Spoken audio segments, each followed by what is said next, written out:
Happy Friday, and thanks for joining us at the Polk County Public Libraries for another adult craft. So this month we are making tie-dye mask. We are also used to wearing a mask right now. I've got this lovely pink one here, but we thought that it would be fun to have a colorful mask that you can enjoy during the summer months.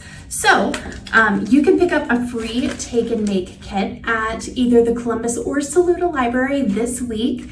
And inside your kit, you have a couple of different things. You have a mask, okay?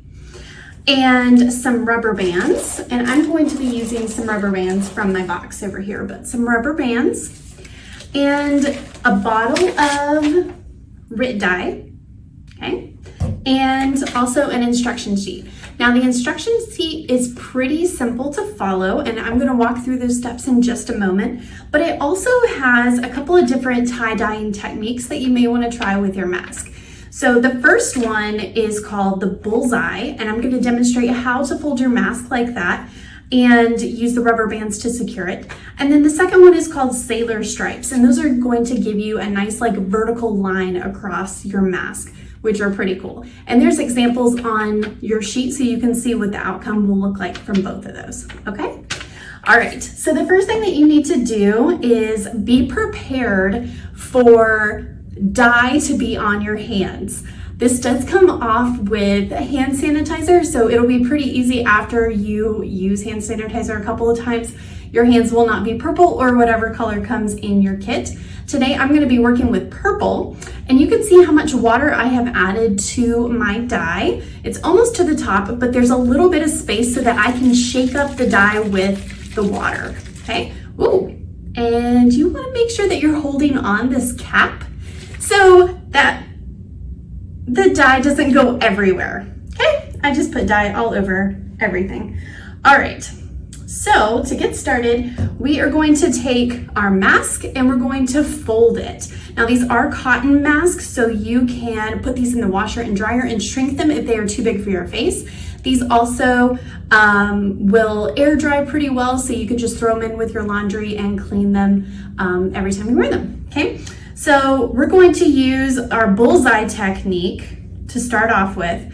And I'm going to take my finger and put it, my index finger, and put it up underneath my mask, and take my hand and pull it down just like that, so that you can see I've got this nice little tent shape going on. And I'm gonna start at the very tip of my mask and add rubber bands to it. There's a pretty helpful picture on your instruction sheet to get you started, but that way you can see exactly how far to space out your rubber bands. Okay, so I'm gonna put some more on here. And I'm just spacing them out a little bit, and everywhere where you leave your rubber band tied is gonna leave a white design. Woo! That will also happen. You'll have rubber bands that snap on you, and that's okay. So you can add as few or as many rubber bands as you like. And I'm going to take the straps of my mask and roll them back up. That way they get tie-dyed as well. Okay, so I'm gonna flip this over and get at least one more rubber band on there. I might fit two more on. Yeah, I'm gonna do two more. One on the very tip here. And you will not need all of the RIT dye that you've mixed up in your bottle. You'll have plenty of extra, so if you have some old socks laying around or an old t-shirt, you'll have plenty of dye to dye that as well, okay? So when you're all finished with your Bullseye design, it should look similar to a pencil that's got rubber bands all the way up it, okay? If you choose to use, I'm gonna wrap my mask straps around here too. If you choose to go with the Sailor Stripes, you're gonna have to fold it a little differently, and I'm gonna show you how to do that. So just like you were folding an accordion with paper, you're gonna go with that same technique. So you're gonna fold it one way, flip it over, fold it the other way.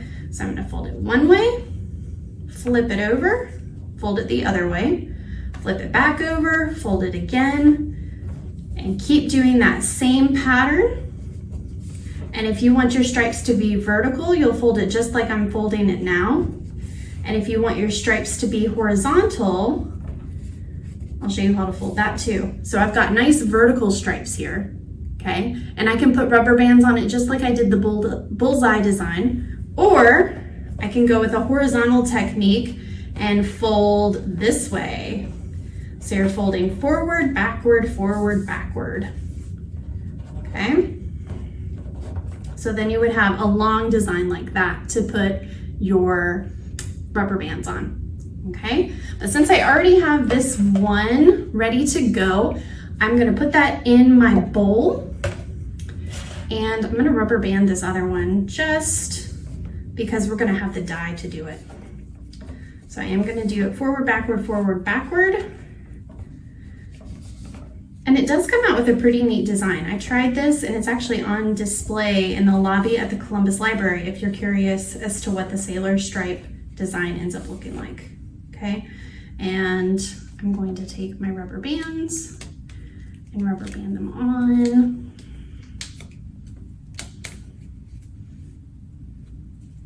Just like I did that bullseye design. Spread the rubber bands out just a little bit.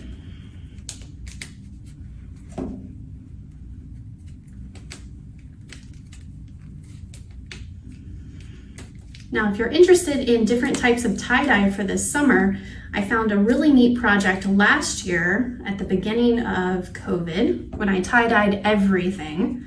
It was called ice dyeing, and you use the powder Rit dye with ice and you let the color melt into the shirt. It's pretty neat.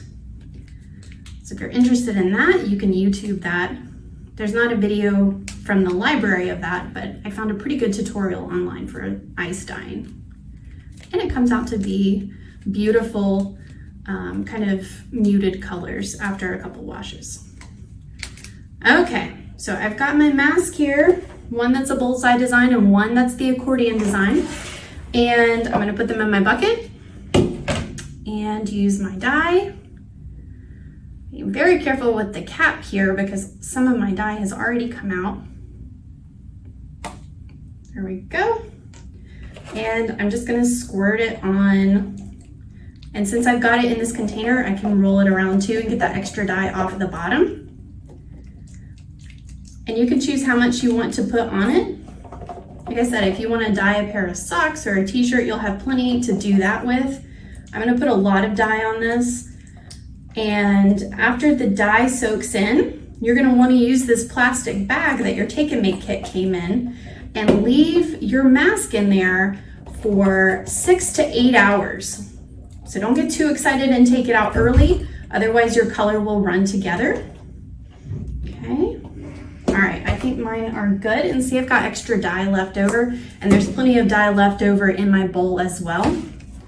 So I'm going to use my plastic bag that my Take and Make kit came in, okay?